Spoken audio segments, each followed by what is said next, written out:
I believe the name is Polestar. Make sure that's not, like, I've got that right. But the property zoning is 55 acres. The property zoning is a agricultural district with floodway fringe overlay districts. There are other marinas located nearby, one to the north, one to the south. Those are already zoned for riverfront. And so essentially this long-standing marina is looking to do the same, where they want to be rezoned to riverfront to allow them the opportunity to have ancillary uses to their existing marina.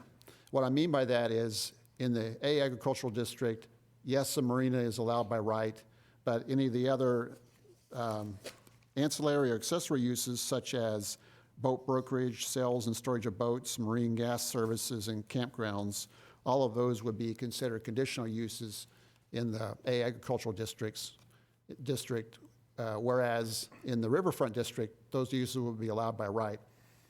And so the request is to allow them to expand by right as necessary over time and as their business plan necessitates.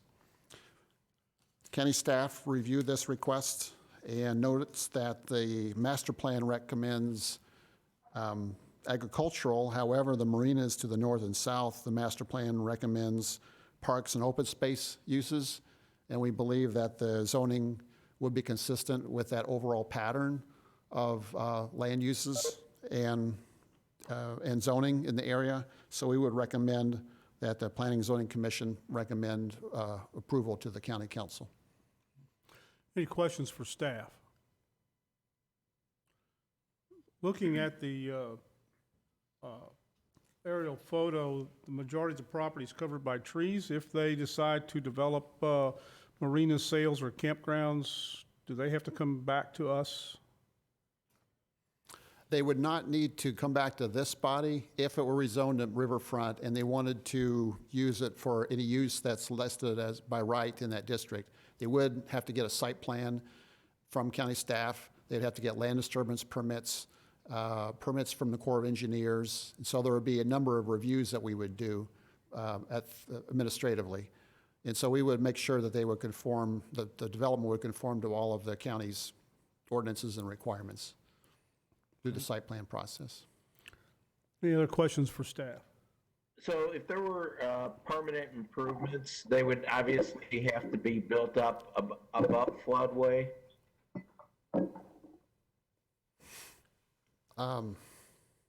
Let's see. There's a limited ability to build commercial properties that are not elevated, especially ones that are water-based. So for instance, we had a duck club recently that developed, it was commercial, and they dry flood-proofed everything that was below the base flood elevation. And so that was a way to allow the development to go forward for water-based businesses. So there are limited ways for commercial businesses to build without having to elevate. Okay, thank you. Any other questions for staff? Hearing none, we will now open the public hearing for RZ 20-03. Was there any comments from the public regarding this matter?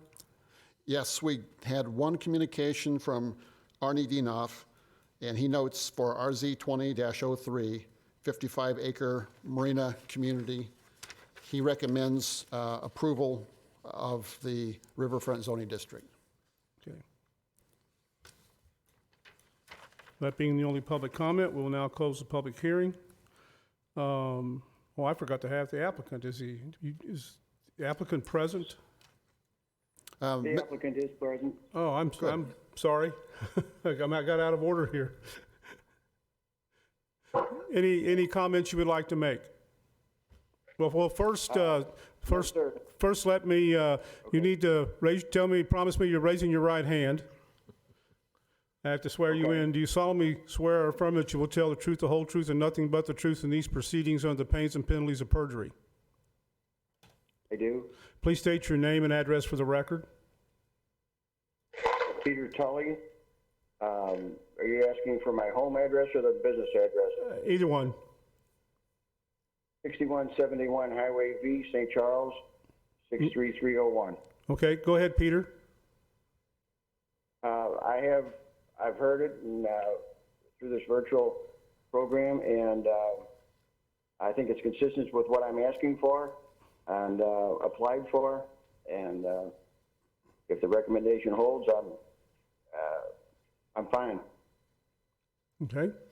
Any questions from the applicant or for the applicant? Yes, Peter, I was just wondering, do you have any idea in terms of how you would plan to develop it going forward? Yeah, if you have something you evidently have something in front of you, Yes. a site plan or, Yes. okay. If you look at you can see the entrance to the marina. Uh-huh.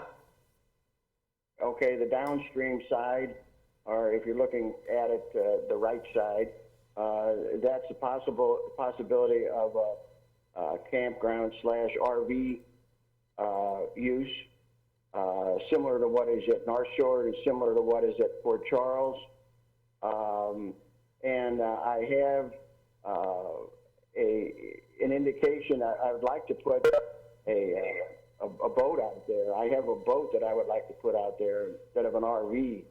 I've already talked to people with Ameren and others in preparation, but I will like to see what, I mean, I'm just going along with your recommendation. That's what, now, if you want to look at the wooded area, the wooded area is classified wooded wetland.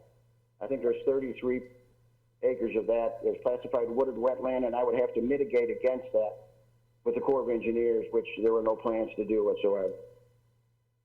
Okay, great. And what about utilities, if you do develop that with the sites? What kind of utilities would it be? I guess both in terms of septic or sewer removal or water. How would you, if you were bringing people in there and let's say that type of use, what would you do for utilities? Ameren, if we bring Ameren in, they have given me a drawing already of 7 poles with a step-down transformer and the standard system I've talked to and reviewed with the county with a licensed electrician to see about what the heights are, et cetera, to make sure they're out of the harm's way. As with the docks, as with the docks that we have currently in there. And the septic, or not the septic system, but the black water would be kept in a holding tank and removed, or I could apply for a septic system, but I would have it removed through the normal septic system, or not, the holding tank pump out systems that come with, there's a truck that you pay to have that done. We're not offering that. We wouldn't offer that as a feature of the recreational vehicle platform. Okay, so mostly they would just be plugging in, and then they would be more or less have their own use within the RV itself, I guess. Correct. Okay. Correct. Okay, thank you. Okay. Any other questions for the applicant? Hearing none, we'll bring this back to the commission since we've already had the public hearing. Any questions for staff? Any questions for the applicant? Nope. Hearing none, Chair will entertain a motion to approve RZ 20-03. Motion. I motion to approve. Motion by Second. Ms. Bamer, second by Mr. Hollander. Mr. Cleary, how do you vote? Yes. Mr. Kuhn? Yes. Mr. Fromm? Yes. Mr. Leonard? Yes. Mr. McDonald? Yes. Ms. Bamer? Yes, approve. Mr. Hollander, did I get you? Yes. Yes, and I vote yes. Application passes. Thank you very much.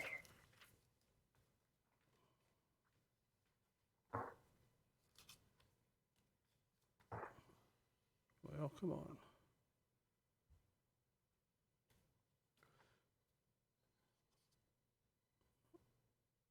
Next on the agenda is preliminary plat for re-subdivision of Callaway Valley Plat 1, Tract A.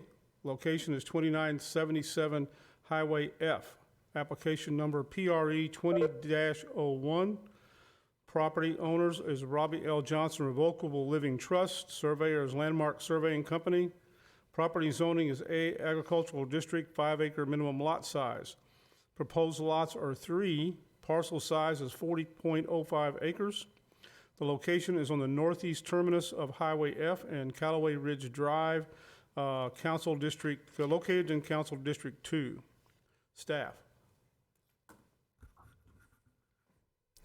Again, this is a request for a subdivision, or you might call it a re-subdivision. It's highly unusual that you'd have 40 acres that's already in an existing subdivision, but this is the situation that we're in. Platted many years ago, the Callaway Valley subdivision included what's called this Lot A, which is 40 acres, and now the owner is requesting that it be subdivided into 3 parcels, 2 5-acre parcels on Callaway Ridge Drive, and then the remainder, which was a much larger area of around 30 acres, that would take access from Highway F. It already has an existing driveway to Highway F. The MoDOT has already allowed access from Highway F, and so this is the plan. Eventually, those 40 acres will have 3 homes on them, 2 of the lots on Callaway Ridge, and the third taking access from Highway F. And just as an aside, the developer has been working with the homeowners association such that future plans are to take that remainder 30 acres out of the subdivision, so it'll no longer be in a subdivision. But that's a whole nother process. That process would require application to the county council, review and approved by the county council. That's a future plan down the road, but I wanted to mention that. Let's see. The zoning, again, is A, agricultural. It would remain agricultural, but it would be a subdivision within the agricultural zoning district. And you have before you a preliminary plat, again, showing those 2 5-acre parcels and then the remainder, taking access from Highway F. So it's really pretty straightforward subdivision in a lot of ways, and county staff is recommending approval. I should also note there's no proposed improvements. All the streets are in. The only thing that would be built would be 2 driveways and 3 homes. And I believe 1 home is actually already under construction currently, the one off of Highway F. Any questions for staff? How Hearing many none. homes are to be built in the 30 acres? 1, Or that's 1? yes. Okay. Any other questions for staff? Hearing none, we will ask the applicant to come forward. I'm representing the applicant. My name is Eric Murphy. I'm a real estate agent with properties in Austin. Can you hear me? Okay. Would you raise your right hand for me? Yes, sir. Do you solemnly swear or affirm that you will tell the truth, the whole truth, and nothing but the truth in these proceedings under the pains and penalties of perjury? I do, so help me God. Please state your name and address for the record. Eric Merchant, 455 South Highway 19, New Florence, Missouri. Okay, go ahead, Eric. Hello, gentlemen, ladies and gentlemen. So the benefit here is that the average lot in Callaway Valley is probably about 7 acres. It's one of those unusually large lots.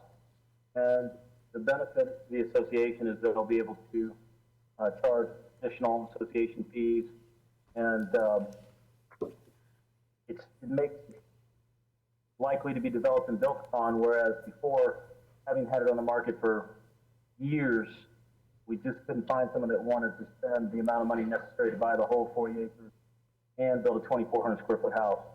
So this has really facilitated much greater level of interest in the property will inevitably result in multiple homes being built as opposed to one being built, that we were having a really hard time finding the right buyer for because of the 40 acres was at $250,000. And people that would spend that and then have to build a 24-foot ranch to an apartment. Okay. This benefits the property owner requesting the re-subdivision plat, benefits the Association of Cali Valley, they're all for it. And I think it will help the county with the tax base as well. Any questions for the applicant? Any questions for the applicant? Hearing none, thank you. Oh, go ahead, Mr. Clary. Yeah, I was just wondering now, these two lots that will front to the main drag there going into Callaway, now do they have to adopt the current, standards or the current, what's the word I'm looking for? The Homeowners Association. thank you. Do they have to adopt those also? Yes, they've never, the whole 40 acres was under those restrictions.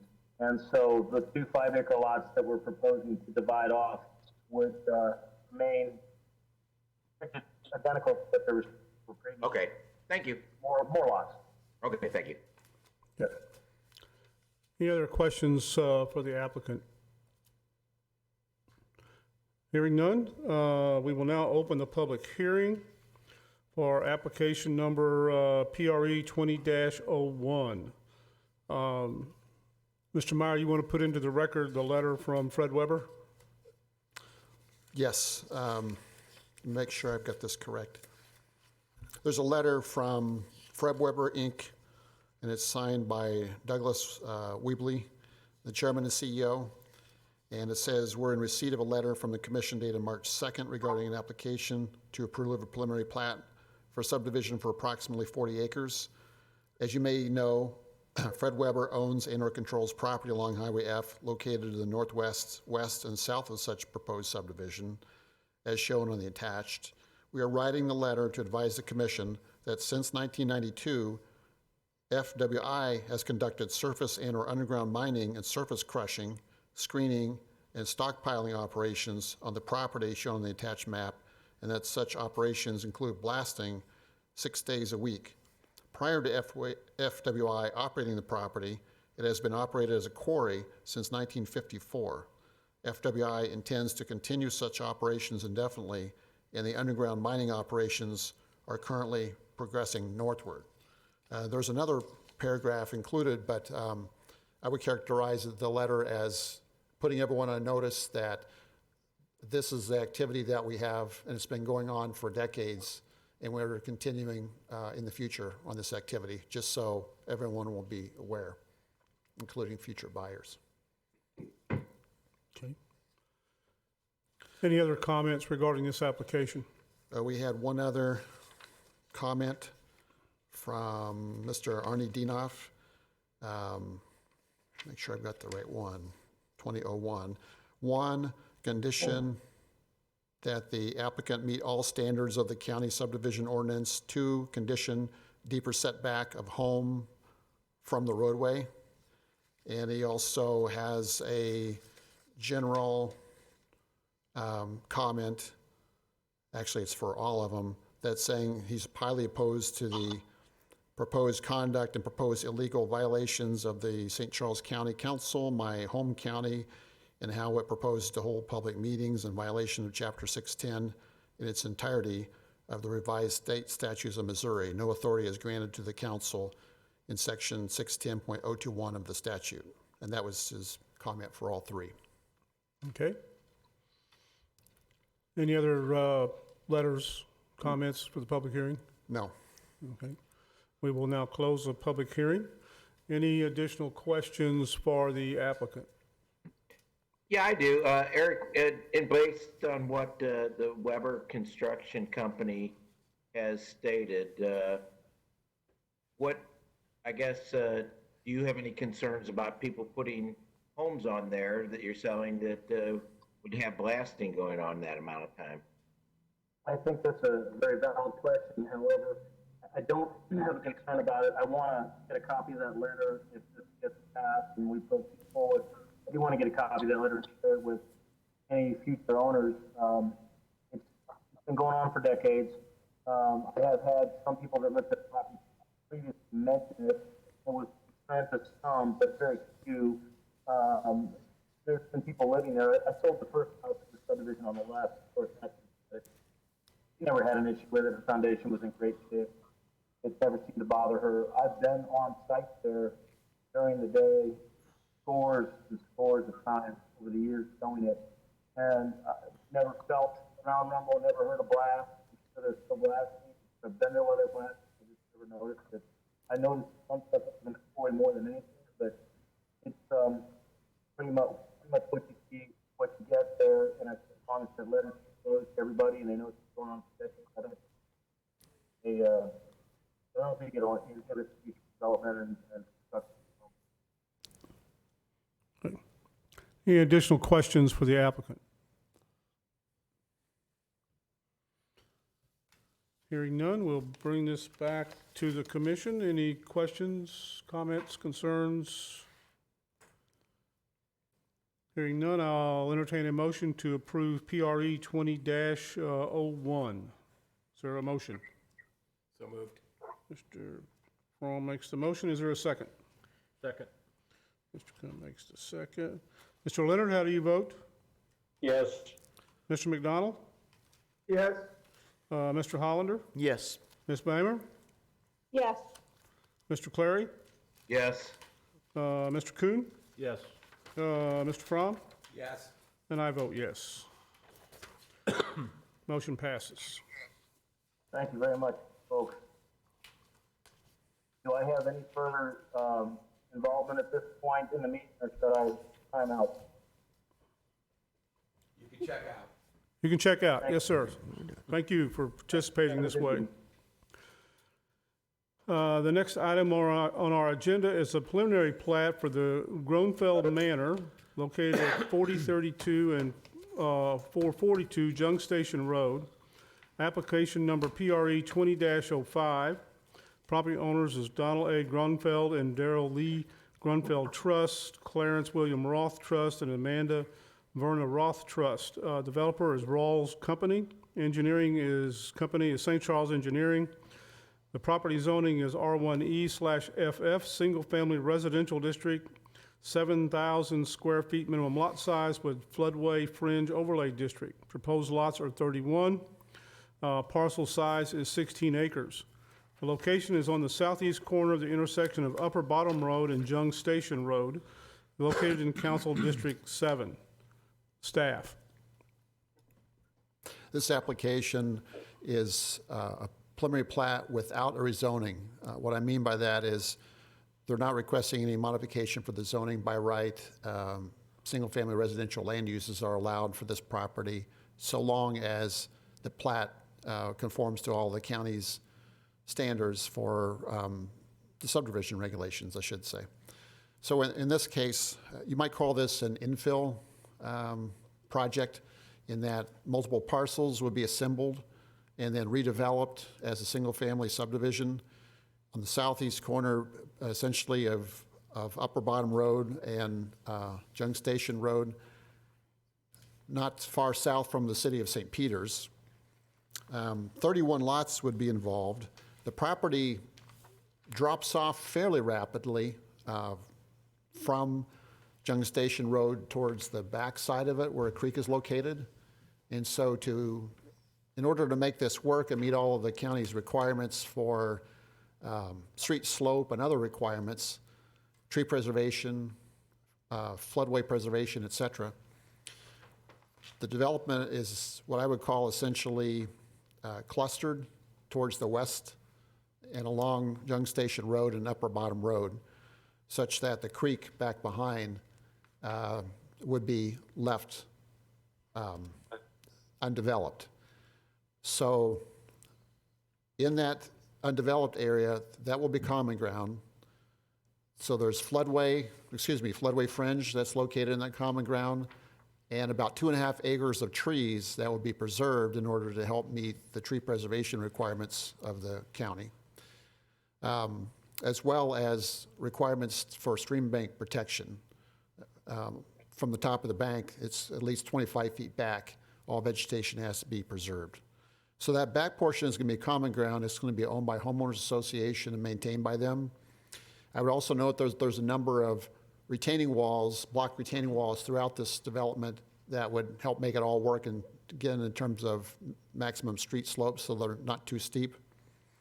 There's a number of comments from neighbors with questions, but one I'll bring up has to do with drainage. And I would say that this property is going to sit a little bit lower than neighboring property to the south. I think that's Huntley Manor, yeah, Huntley Manor Drive. So this property would be just a couple of feet lower than those lots to the south. That was a concern that was brought up by a couple of homeowners there about wood and water be coming onto my property, but it's actually going to go back down towards the creek within this property. So I wanted to address that. County staff reviewed this, including the highway department. One of the questions we asked was, we've gone back and forth about what's the best place to locate a street. Should it come off of Junk Station Road or Upper Bottom Road? There was some consideration, some serious consideration for Junk Station Road, but eventually, because of site distance and other questions, they ended up going with taking access off of Upper Bottom Road. You'll also note there's a light at the intersection of Upper Bottom and Junk Station Road. So at peak traffic times, such as rush hour, that does back up the light there. The queuing of vehicles backs up to that light. So that is a concern at rush hour, but other than that, the highway department feels like that the development itself doesn't justify doing a full-blown traffic study, but instead they need to provide some specifics to the highway department or some details on how they're going to be managing traffic, but they don't see that the development itself doesn't necessitate doing a full-blown traffic study in advance of this plat. So having said that, county staff does recommend that the Planning and Zoning Commission approve the preliminary plat for Groenfield Manor. And we have quite a number of comments from neighbors I can refer to whenever you're ready. Okay. Any questions for staff? What's the distance between the proposed turn-in and the one that's already existing into the Crown Passage Drive? It appears to be not a whole lot of room there, and with Junk Station Road just outside of that, it's seems to me like there could be some serious traffic issues. People coming out of the Huntley Meadows, is that what that is? Huntledge, yeah. Subdivision, and people coming out of the new subdivision. Yeah. Well, the key is it's got to be at least 300 feet between those two, and it's well over 300 feet. I don't know the exact distance. I could scale it off of here, but it's roughly 600 feet between those two. This is Jim Piper, St. Charles Engineering. It's on sheet 3. Okay, we'll have the engineer to answer that question. Okay. If that's okay with you? Sure. Okay. Any other questions for staff? So is there going to be an additional turn-in, turn-out lane because of the putting that amount of traffic on that area? And also, I'm concerned about as people are coming up or bottom approaching Junk Station Road, that would appear to be with the additional subdivision there, perhaps just an overly amount of traffic that could be making left turns in and out of there. It just seems to me it's setting up a scenario where you could have some confusion for drivers coming along there as to what the proper procedure was. So basically, I guess, in terms of lanes, what's going to be done in terms of lanes there? Okay. Mr. Clary, you want to hold your question, and then we'll have the applicants, the engineer speak? Sure. Okay. Okay, let's see, who was here? Mr. Piper, Yes, sir. would you please raise your right hand? You solemnly swear or affirm that you will tell the truth, the whole truth, and nothing but the truth in these proceedings under the pains and penalties of perjury. Yes, sir. Please state your name and address for the record. James Piper, St. Charles Engineering, 801 South 5th Street. Okay, go ahead, sir. Well, as far as the entrances, either choice, it was kind of the lesser of two evils. Neither one of them works wonderfully. So the idea of doing an entrance opposed to Rockford Way, it is in every single turn, the sight distance is insufficient at that location. There's a third lane, so traffic is usually driving a little faster. At least that's the way the calculations are set up. And you need even more sight distance from there as you do from Young's.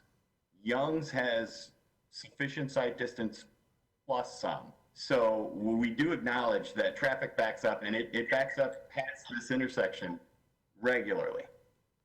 But if we were to put the entrance across from Rockford, we believe that the increase in traffic along the roadways would drive down Upper Bottom anyway.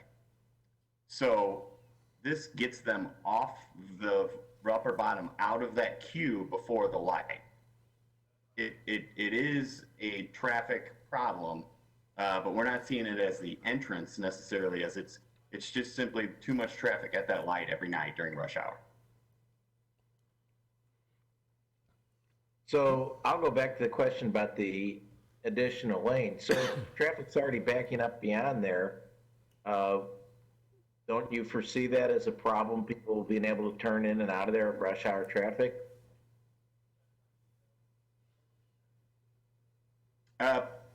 Making a left? Possibly, yes.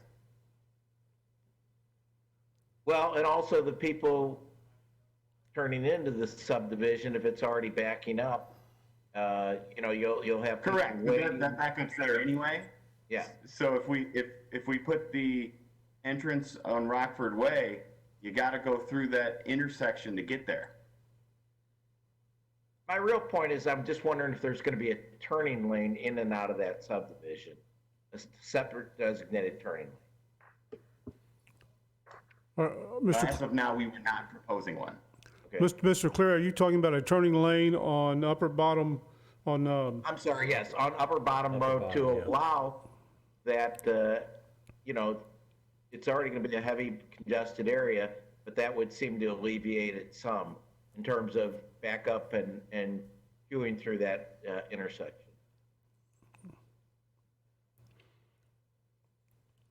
I believe that would be a county issue, wouldn't it, Mr. Meyer?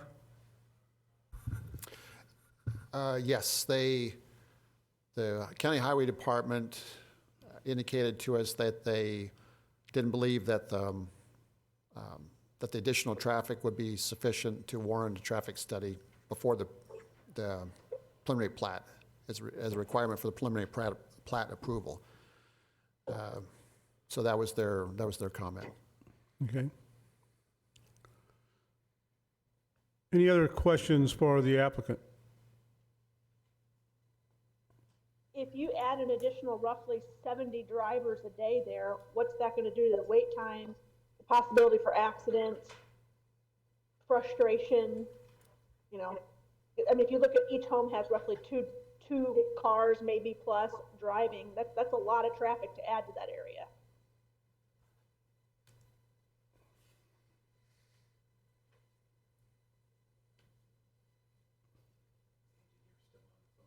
Yeah.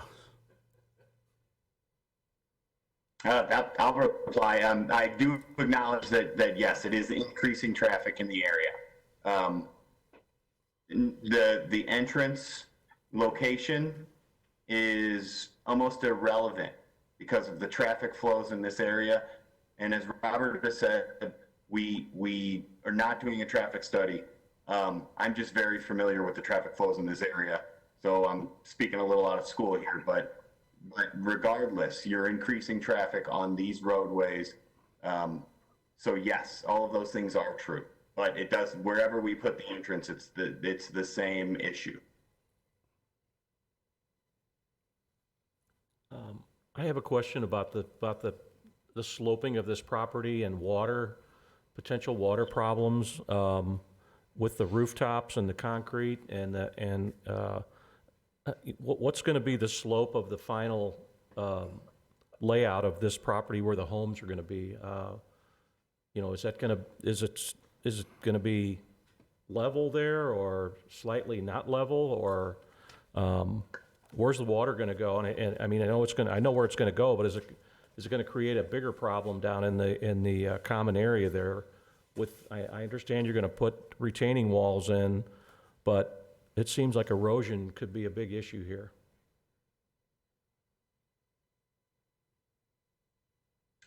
Well, our maximum street percentage is 8%, so no lot will be steeper than that.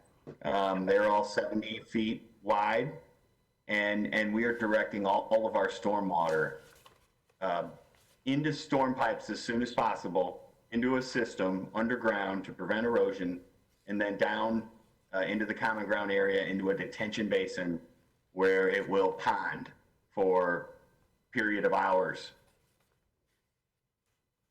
Okay. So there is a retention basin. How tall are your retaining walls going to have to be?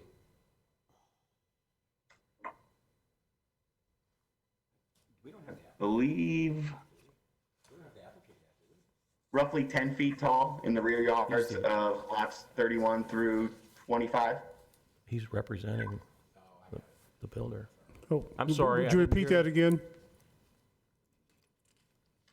Roughly 10 feet tall behind the lots of 31 through 25. Okay.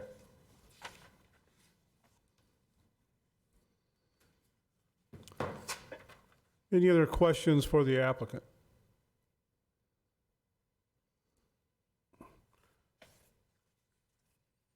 Hearing none, we will now open the public hearing for PRE 20-05. Mr. Myers, you want to put into the record the various correspondence we received? Certainly, we received communications from Bernard Martin, Lori Neuschwander, Frank Dvorak, Betty Hildebrandt, Donna Maureen Curtis, Russ and Dottie Freitag, Eunice Torreta, Karen and Kevin Beer, Ann Baker, John and Karen Baker, Lisa and Dave Woznicki, sorry. And there was, we also have communications, responding to these communications by the engineer. He responded individually to a number of these to provide some answers for them. Okay. And you have Mr. Denoff's statement? I do. I can handle this however you'd like. If you would like to read any or all of them, I could read the short ones, or how would you like to handle it? Could you summarize what some of the concerns were? Yes, the concerns in summary, there were some concerns from homes adjoining directly to the south. Those homes on Huntley Manor had concerns about would the property be higher or lower and where water would go, how far the closest home would be to their home, which I could answer to be about 100 feet at the closest point, as best I can tell. There were concerns about traffic, certainly, on additional traffic on Upper Bottom Road. Let's see, those were the main concerns. We had questions about, there were several questions about traffic, also questions about the price point of the homes and how different those might be from homes in adjoining subdivisions, and would that or would that not affect their property values? stormwater, erosion along the creek, and those are the main concerns that I recall. Any other questions regarding the public comments that we've received? What are the price points? We can ask him when we can bring ask him him that? back. Okay. Yeah. All right. Hearing none, we will close the public hearing for application PRE 20-05 and bring that back to the commission. Any additional questions for the applicant? You can, Yeah, I'd actually like to state one thing.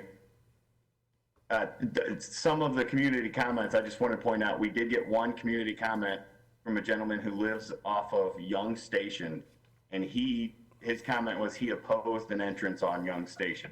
So we got opposition to both roads. yeah.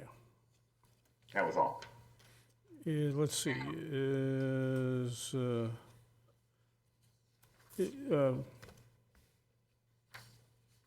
Mr. Zagorowski, are you on the line? Yes, sir. Okay. Please raise your right hand. You solemnly swear or affirm that you will tell the truth, the whole truth, and nothing but the truth in these proceedings under the pains and penalties of perjury. Yes, sir. Please state your name and address for the record. Edward Zigarovich III, 2200 Barrett Station Road, Baldwin, Missouri, 63021. That is the address of Browse Company. Okay. You want to ask? Go ahead and ask your question, your price point. What are the price points going to be on some of the smaller houses that are on the back side of the development? So, without having a fully fleshed out development plan that we can bid out, it is difficult to pinpoint it.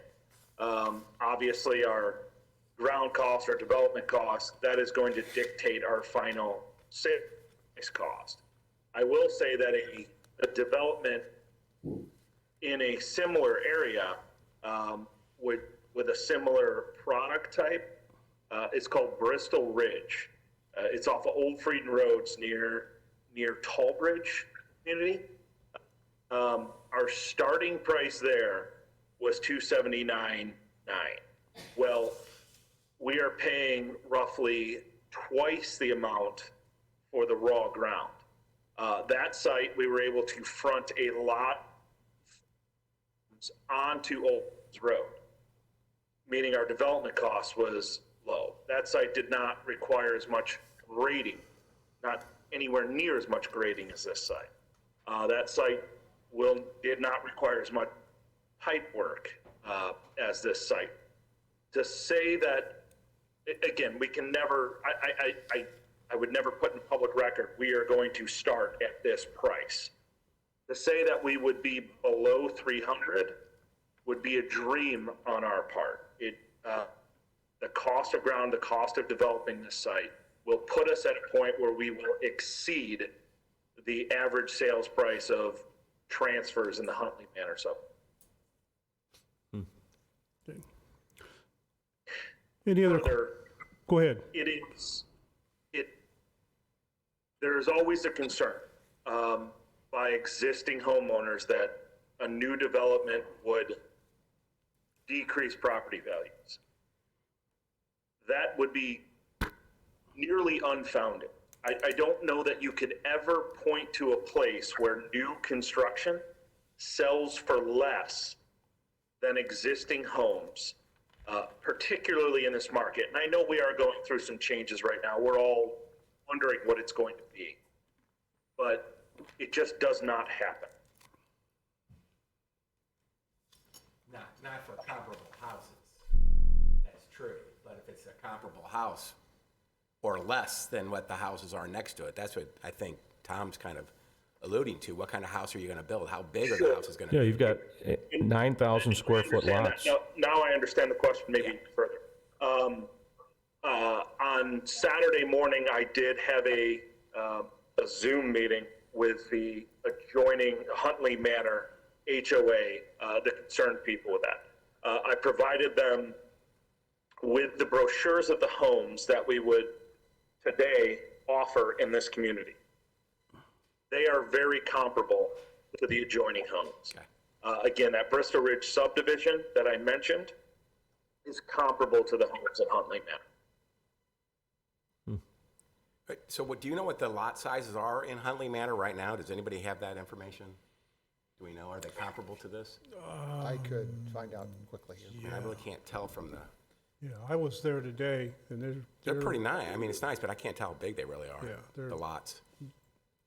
They're, I think they're they're not more quarter like acre, they're 12 to 15,000 in Huntley. Are they? Yeah. I'm just guessing. Correct? It's the same zoning, correct?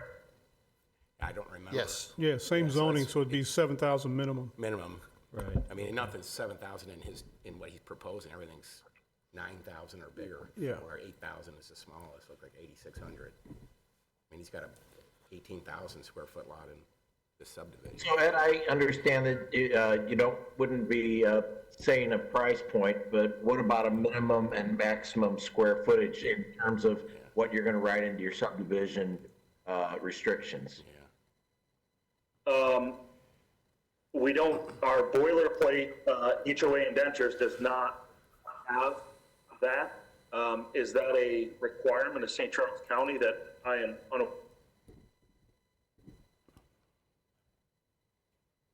I can't speak to that, but I just have,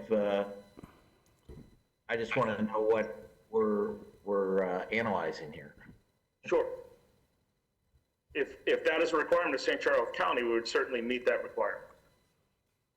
I agree with the previous member, wondering what just an average size home is gonna be. Is it comparable to what's gonna be in Huntley Manor, or is in Huntley Manor per square foot? So I don't know the actual square footage of all of the homes in Huntley What is the Manor. average? I don't know the average Okay. of the square footage of the homes in Huntley Manor to give you a comparison. I think our Bristol Ridge community, again, would be the best comparison.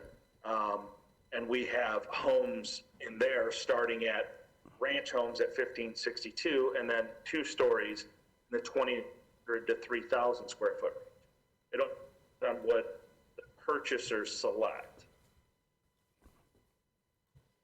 You wouldn't envision smaller homes on the ranch than that, would you?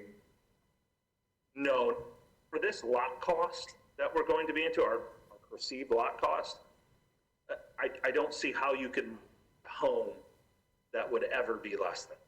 Right. Okay, thank you.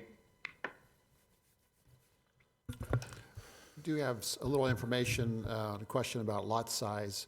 So Huntley Manor, the zoning is R1E, single-family residential. That's a minimum of 7,000 square foot lot size, and it's the same zoning for several miles around. Everything is all solidly R1E, single-family residential.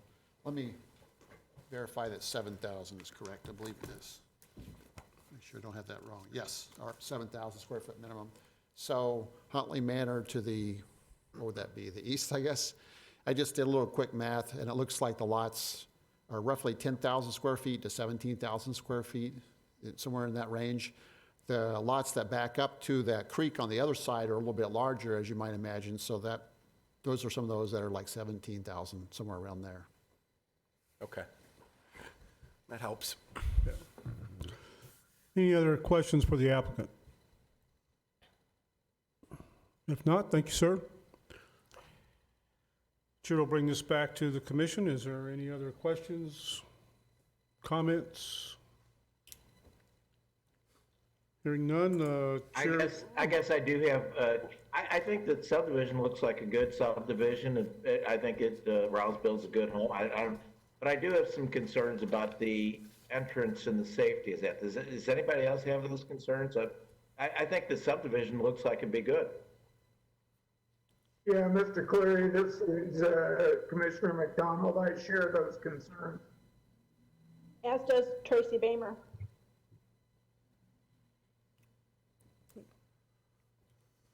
Any other questions, comments? Could we perhaps put an addendum onto this and say that there'd be a traffic study done and if the traffic study indicates that there's no additional lanes needed or no additional concerns about safety, then yeah, it's good. You have to make a motion to do that. Yeah, there would have to be a motion made to add that condition. Okay, I make a motion that approval is there based on a traffic study's final report. Okay, hold on. Who are we requiring to do the traffic study? That would be my question. I would say since it's St. Charles' final decision, I would think it would be St. Charles County would make that. I don't know what. Wow. The county's already said that they don't see the need for it. Yeah. So if you want a traffic study, it'd have to be at the expense of the applicant. Right. Yeah, and technically, I don't know if it'd be a traffic study or traffic analysis. So if you're looking at going in this direction, you might want to leave a little room for a traffic study or traffic analysis at the discretion of the highway department. That's what I'm thinking. That would be fine to change the addendum as far as I'm concerned, or the wording as far as I'm concerned. Okay, so your motion would be that we would require a traffic analysis at the discretion of St. Charles County Highway Department?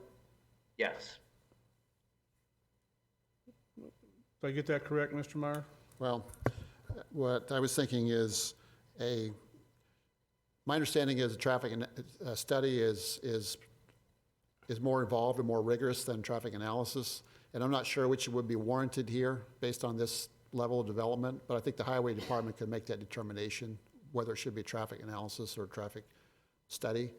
So what I was thinking, if you want to add that as a requirement, that it would be contingent upon satisfaction of either a traffic analysis or traffic study to be at the discretion of the highway department, which one they're going to require. Okay. So let me restate then. So your motion would be that the St. Charles County Highway Department determine whether there should be a traffic study or traffic analysis to be the expense of that study be borne by the applicant. Yeah, I guess that's what I'm, since they already did the analysis, I think that's correct. Okay, so that's your motion. Yes. Is there a second? I second. Mr. McDonald seconded. Okay, Mr. Hollander, how do you vote? No. Mr. Kuhn? No. Mr. Leonard? Yes. Mr. Fromm? No. Mr. Clary? Yes. Ms. Bamer? Yes. And I vote no. Motion fails 4-3. Oh, did I get Mr. McDonald? Yes. Oh, it's a tie. I'm sorry. So just for clarification, was that motion on adding the condition, or was that the? That was his motion to have the highway department determine whether there's a Okay, traffic study or analysis, and then whatever they determined would then be at the expense of the applicant. okay.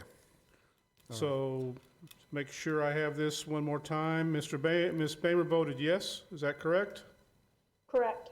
Mr. Clary voted yes. Correct. Mr. Fromm voted no. Correct. I voted no. Mr. Leonard voted yes. Yes.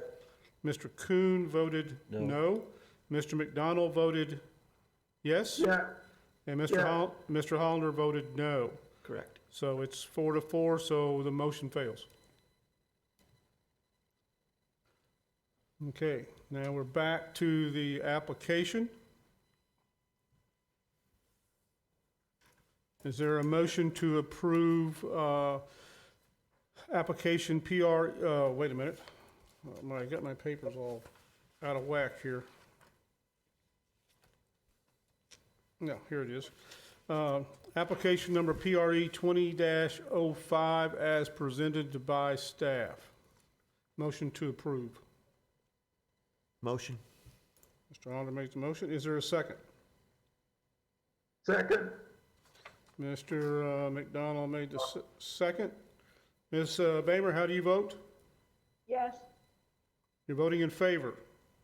yes, Mr. Clary? No, I think the study should be done. So you're voting no? This is No. not on the study, this is on the application. Oh, okay, well, I mean, if the other thing's been turned down, it's, yeah, I guess, if that's not part of it, yes. Yes, okay. Mr. Kuhn? No. Voting no. Mr. Fromm? Yes. Mr. Leonard? No. Mr. McDonald? Since there's no traffic study, I'm going to vote no. Okay, Mr. Hollander? Yes. I vote yes. Application passes 5-3. Okay. Get back to the agenda. We have no continued items. The next item on the agenda is approval of the minutes from March 18th, 2020 regular meeting. Is there a motion to approve the minutes? So moved. Is there a second? Second. All those in favor, sign aye. Aye. aye. Other business, staff have any updates? I wanted to let you know that there's a new ordinance that's been passed and a new type of plat that's now possible when 5+ acre lots are involved, and only 5+ acre lots. And it's called a minor subdivision plat.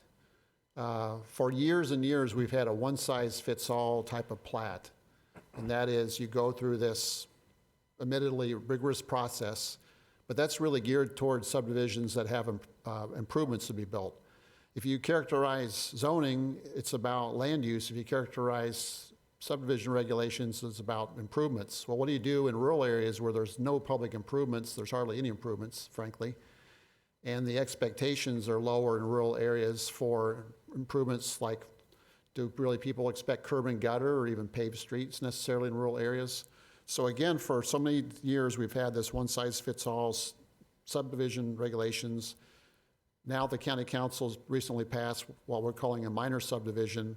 If it meets certain basic requirements, it's not going, they won't go to the Planning and Zoning Commission, but they would be approved by county staff. But they're including things like it has to be 5+ acre lots. All lots must front on either a public street, private street, or some sort of easement. And where the easement or street comes out on the main roadway, we check for sight distance and safety considerations, make sure that emergency communications has addressed all of those parcels, and there's a few other very basic requirements that we have. But we think this will be helpful because when the subdivision rules were changed in 1999, they left what I'll call an out for parcels that exist in 1999. They said any parcel exists in 1999, you can have you can create 2 parcels from that less than 10 acres, and you don't have to get anything from the county. You can just create those by deed. But after that point, you have to do a subdivision plat.